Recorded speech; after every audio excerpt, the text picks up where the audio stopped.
Sami Hamdi is the editor-in-chief at the International Interest. He joins me now live from London. Sami, thanks for your patience. I know that you've been on the line for a bit now.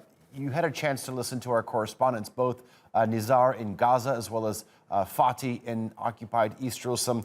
What do you make of what's going on in terms of the Israeli operation that's just launched under an hour ago?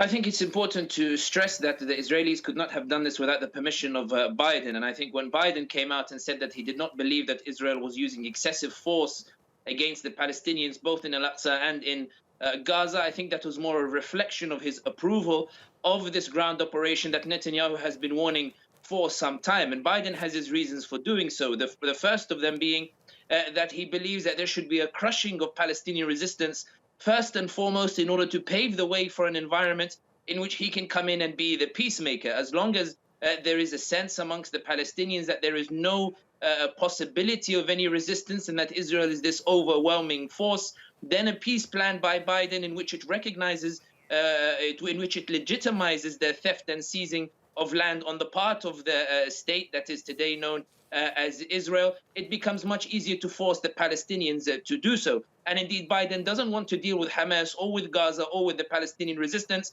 but wants to deal with the Palestinian Authority that he believes are far more amenable to a deal that will see a recognition of the theft of land in what is now known as Israel. And I think also on the second part, it's important to note that this public defiance of Israel on the part of 90,000 Palestinians in Al-Aqsa Mosque, this defiance of Israel's Iron Dome that's been conducted by Hamas in Gaza, this defiance of Israel that has seen rockets land in Tel Aviv and actually bring the war to the doorstep of Israelis, whereas in the past they've been allowed to live in this bubble while the Palestinians have been bombarded. Netanyahu believes he cannot allow this to go unaddressed. He needs to utterly pound the Palestinians, utterly crush the Palestinians, publicly in a manner that the world can see, so that everybody essentially can come to some sort of agreement in which Israel should be recognized as a superior party, and that the oppressed Palestinians, their only option is to sit at the table and accept unfavorable terms that essentially mean giving up their homes, giving up their land, allowing themselves to be kicked out of Sheikh Jarrah, and eventually giving up East Jerusalem. These are the calculations that are being made with regards to Israel and the United States. And I think it's also important to note Bloomberg is reporting that U.S. officials are stating that not a single Arab state has requested U.S. involvement in the issue, or has rather requested U.S. to stop Israel from embarking on this. The reality is that in the past, we used to see Arab states such as Saudi Arabia threaten to break bilateral ties with the U.S. This time we're seeing Saudi and UAE media essentially propagating a narrative that the Palestinians are to blame. We're seeing Saudi Arabia now refer in its official statements to Israel as opposed to the Zionist entity. We're seeing the absence of any terms of occupation or colonization that we used to see in Arab statements from Saudi Arabia. Now it's omitted entirely from their statements. We're seeing a lack of action on the part of countries whose rhetoric is perhaps a bit harder on Israel, but perhaps not taking essentially action that might pressure.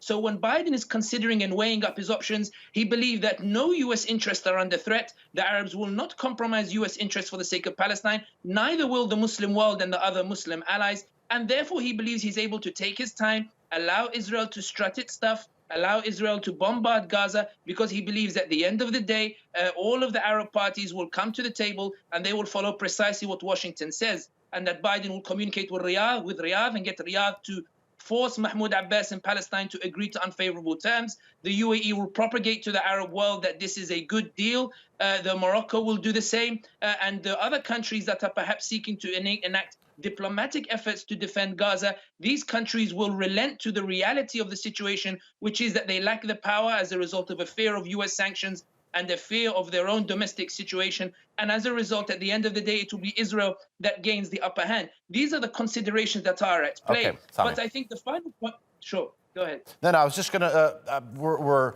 sort of running short on time. If we just get your last comments from you.